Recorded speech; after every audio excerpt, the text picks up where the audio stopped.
অনিক ছিল ক্লাসের সবচেয়ে ভালো ছাত্র। তার খাতায় নম্বর থাকতো আকাশ ছোঁয়া, কারণ সে সব মুখস্থ করে নিত।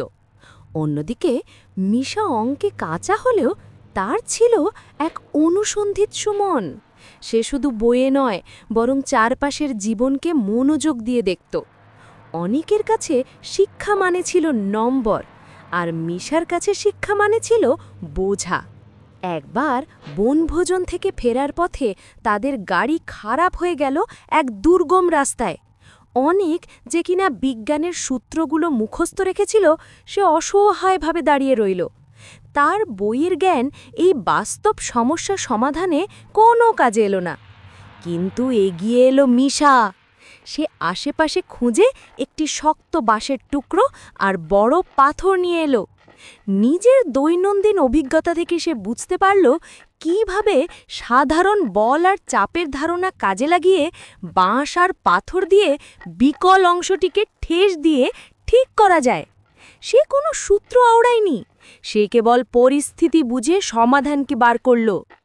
সবাইকে নিরাপদে ফেরালো মিশা, তার পুঁথিগত বিদ্যের জোরে নয়, বরং জীবনবোধ ও ব্যবহারিক বুদ্ধিমত্তার জোরে। সেদিন অনিকের চোখ খুলে গেল। সে বুঝল সে এতদিন শুধু মুখস্থ করেছে, কিন্তু জীবনকে বুঝে চলেনি।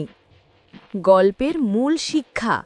এই গল্প আমাদের শেখায় যে জীবনের পরীক্ষা শুধু উত্তরপত্রে হয় না, তা জীবনের প্রতিটি পদক্ষেপে হয়। ভালো নম্বর আমাদের একটা ভালো চাকরি দিতে পারে, কিন্তু জীবনের কঠিন পরিস্থিতিতে ভালো থাকার রাস্তা একমাত্র প্রকৃত শিক্ষাই দেখাতে পারে। তাই আসুন আমরা শুধু রেজাল্টের পিছনে না ছুটে নিজেদের মানুষ হিসেবে গড়ে তোলার দিকে মন দিই। বইয়ের জ্ঞানকে মুখস্থ না করে তাকে যেন জীবনের সঙ্গে যুক্ত করতে শিখি, ঠিক যেমন মিশা করেছিল। কারণ একজন প্রকৃত শিক্ষিত মানুষ কেবল বই মুখস্থ করে না, সে জীবনকে বুঝে চলতে শেখে।